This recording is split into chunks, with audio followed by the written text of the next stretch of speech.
AOC, Ilhan Omar, Cori Bush, Rashida Tlaib, Jamal Bowman. So far, the names that are boycotting far-right Indian leader Narendra Modi's speech to Congress. I mean, Modi, we've covered him on the show before. He's a nationalist. He's a far-right freak. He leads the BJP, which is the ruling party of India, and that is built on a foundation of Hindu supremacist ideology. It's a party that was born out of the RSS, which is a right-wing paramilitary group. And they've explicitly said that they're inspired by Nazis and they want to do what Nazis did, except to Muslims.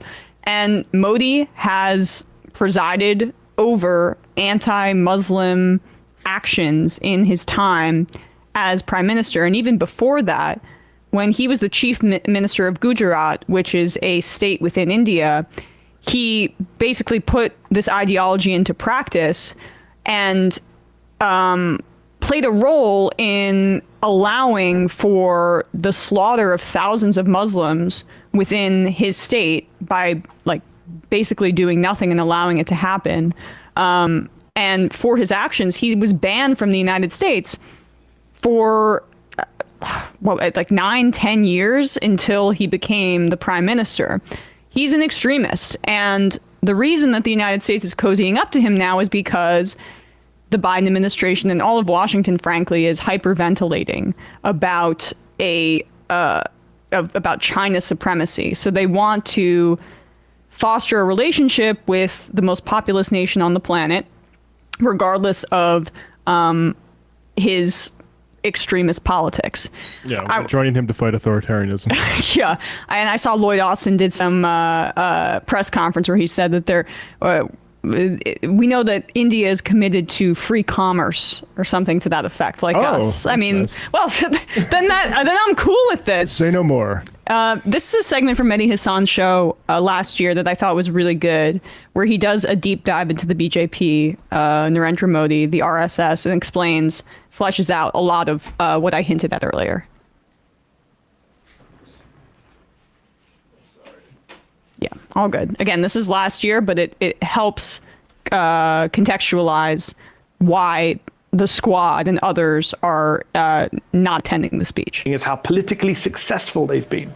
Prime Minister Narendra Modi is a man in charge of leading a country of 1.4 billion people, almost 4.5 times the US population. He's been re-elected as prime minister, and yet he was a long-time organizer in the RSS and is now head of the RSS's political party affiliate, the BJP. It shouldn't come as a surprise that Modi and his party, the BJP, were in charge of the state of Gujarat during the horrific 2002 riots there. For a second day, Hindu mobs attacked Muslims in towns across the western state of Gujarat.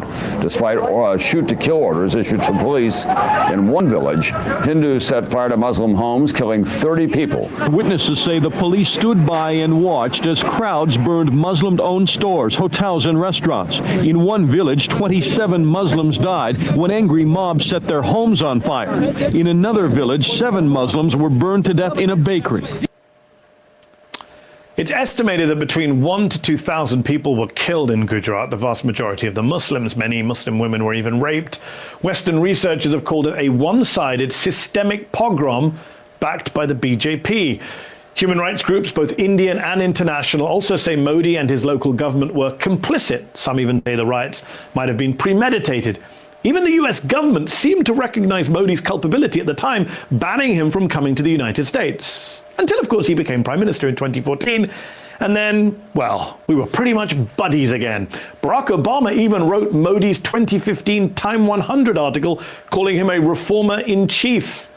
If Obama mainstreamed Modi and everything he represented, Trump took him to the altar and tied the knot, marrying the far-right politics of the world's 2 biggest democracies. Here in Houston, Texas, thousands attended the 2019 Howdy Modi rally, aka the Trump-Modi Love Fest. I present to you my friend, a friend of India, a great American president, Mr. Donald Trump.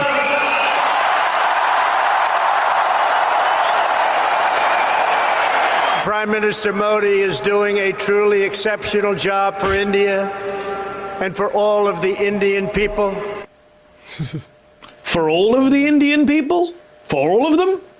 Since his coming into office, since Modi came into office, hate crimes against minorities skyrocketed, from Dalits to Christians and most of all towards Muslims. Lynchings. Yeah, lynchings of Muslims rumored to have eaten or even transported cows, a holy animal for Hindus. Muslims being hacked to death while their attackers chant anti-Muslim slogans. Extremist priests calling for the rape of Muslim women. As the BBC put it last year, unprovoked attacks on Muslims by Hindu mobs have become routine in India, but they seem to evoke little condemnation from the government. This Modi government is complicit in all of this. Last week, authorities in Delhi took 9 bulldozers through a city and destroyed parts of a mosque while people were inside, and razed dozens of homes and commercial buildings, most belonging to Muslims. Modi's government also claims almost 2 million Muslims whose families originally came from Bangladesh generations ago aren't rightful citizens of India. And if they can't prove they are, they'll be sent to what the government calls transit camps. So that was a little long, but I thought, as always, Mehdi Hasan just doing God's work on mainstream media. And it gives you a sense of why the squad is boycotting. Rashida Tlaib and Ilhan Omar are the only 2 Muslim women in Congress. They have said that they won't be attending the speech. Then AOC made the announcement. Cori Bush, Jamal Bowman as well. Jamie Raskin won't be going, but I realized it was not like a principled thing. He's going to his daughter's wedding. So, I mean, like, you could have done a 2 for Jamie Raskin and just said both. But, I mean, curiously, this was in The Nation. Ro Khanna will be in attendance. And look, I'm not trying to pick on Ro Khanna. I know I've mentioned now a million times that he did that thousands of dollars a plate dinner with David Sachs fundraising for his campaign multiple times. I've met Ro Khanna. He's been lovely to me, but that's not what this is about. That's the problem is Ro like presents well and has some good positions. Yeah. So when he does things like, hang out with Jeffrey Sachs and take his money and the Silicon Valley Bank stuff and this, it's like, we can't like just be like buddy right, and we have to call this out because this, to me, this seems very concerted. I mean, this is, and it's not an issue. Ro can act like he hasn't had a better position, not even before. Right. I mean, and also let's put into context that he was one of the signatories on the like Stop the Evils of Communism BS that a lot of members of the Progressive Caucus and the squad, who we expected to, didn't join because I missed that. I was in Mexico. I didn't know I knew like, oh wow. Yeah, that and the David Sachs thing, and then this. The piece is written by Diksha Udupa, saying, "Why does Ro Khanna want Modi to address Congress?" We can scroll down a little bit here, or honestly, you don't need to keep it on the screen. I'll just read it. Representatives Ro Khanna and Michael Waltz, co-chairs of the Bipartisan Congressional Caucus on India and Indian Americans, secured Modi's address by writing a letter to House Speaker McCarthy urging him to invite the Prime Minister. Khanna's role in Congress's celebration of Modi disappointed many human rights advocates and supporters. The Indian American Muslim Council called on Khanna, who represents a district in the Bay Area, to rescind his letter, explaining that allowing the Prime Minister to speak before Congress would help to legitimize Modi's brand of Hindu nationalist politics and the systemic persecution of religious minorities, particularly Muslims and Christians, under his rule.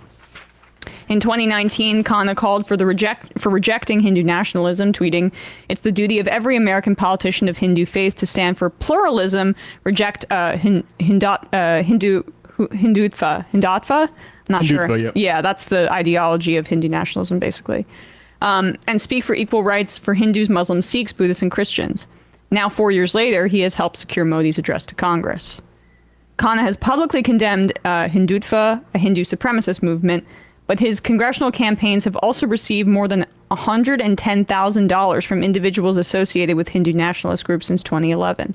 When I asked about his decision to advocate for Modi's presence at Congress, Khanna reaffirmed the Biden administration's perspective of, quote, India as a strategic ally to the United States. Again, this is really about trying to form a relationship as a way to make India less neutral in the rivalry between China and the United States. It's a world power rivalry. Like, I am typically okay with diplomacy, even with regimes like that we don't agree with on lots of these things, because the world is a bad place. But to do it specifically toward an end of like creating a block of geopolitical rivals, like you do it because you want to create peace and that sort of thing. You don't do it because you're trying to get in front of China. He told me, this is the reporter speaking, the quote is, "I believe any elected prime minister of India at this moment from whatever party should be afforded the honor of addressing Congress, meeting the president, and a state dinner. I don't think it's about the person as much as it is about the office. It's about respecting the nation of India." I find it interesting and curious, given Ro Khanna's constituency, that he makes this claim. He represents Silicon Valley. And I was reading the New York Times write-up about this visit and how semiconductors are going to be something that's on the agenda for Biden and Narendra Modi. Another thing that's important in terms of the rivalry with China. Right. Last part I'll read from this piece here. Modi's visit comes amid state persecution of religious minorities such as Muslims and Christians, as well as growing authoritarianism of Modi's ruling BJP. Hindu religious extremists have called for genocide against Indian Muslims, attacked mosques and churches, and demolished homes. You saw that earlier. The Biden administration has been largely silent on these issues, choosing to try to strengthen the U.S.-India relationship and deepen the ties between the country's military and technology sectors. With Modi's visit, for instance, Washington has been pushing Delhi to sign off on a military deal for dozens of U.S.-made armed drones. And how will those drones be used is the question. I also just want to point out that when you saw that video of Trump and Modi, there's also a sub what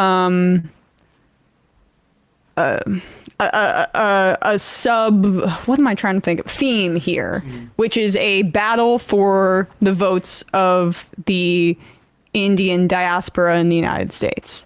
And people, like, you'll see right-wingers from India who will, send me tweets angrily when we comment about, say, the connections between Tulsi Gabbard and Hindu nationalism, whatever. Yeah.